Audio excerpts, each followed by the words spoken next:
দাদা আর শুনু তোমরা বলে ঘোড়া কিনছেন? আরে এখন ঘোড়া কিনছুম ওই না, ঘোড়াতে করে নাই, বিদ্যুতি হবার একটা লাইন বলির পারিস।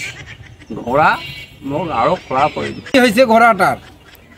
হ্যাঁ রে হ্যাঁ, ঘোড়া কিনছুম। ঘোড়া ধরিবার মুশকিল পশুরে। ঘোড়া বাম দোষো তো শালা ঘাড় না, আর শাড়ি দোষো তো শালা খালি মাইসের দরজার জায়গায় ঠেলেছে, এখান দরজার জায়গায় ঠেলেছে, ওখান দরজার জায়গায় ঠেলেছে। আয় যে কত গাড়ি গাই দিয়েছে দাদা, তার কোনো ঠিক ফুল নাই। মুই বোধহয় আনা বুঝির পাচ্ছু দাদা। বুঝির পারলেই ভালো, কি কোন দাদা যদি শখ করে আমার পিঠির চলছ, সোজা রাস্তা, পাকা রাস্তা, সেটা হয় দেখেছেন। ওই পাক্কি ঘুরিয়ে ফেলাই মাইসের বাড়িতে আছে, ওই মাইসের দরজা থেকে করছে। হ্যাঁ আরে কেউ দরজা করে ঠেলেছে। কি করিন দাদা আমি বদলছ না, কি করি আমি বদলছ না।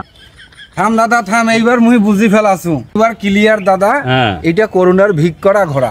শালা তুই ওর সাথে এর কিছু বেড়াচ্ছিস? হ্যাঁ, করুণার ভিক করা কিন্তু শালা, যা যা যা, মাস্টার আছে।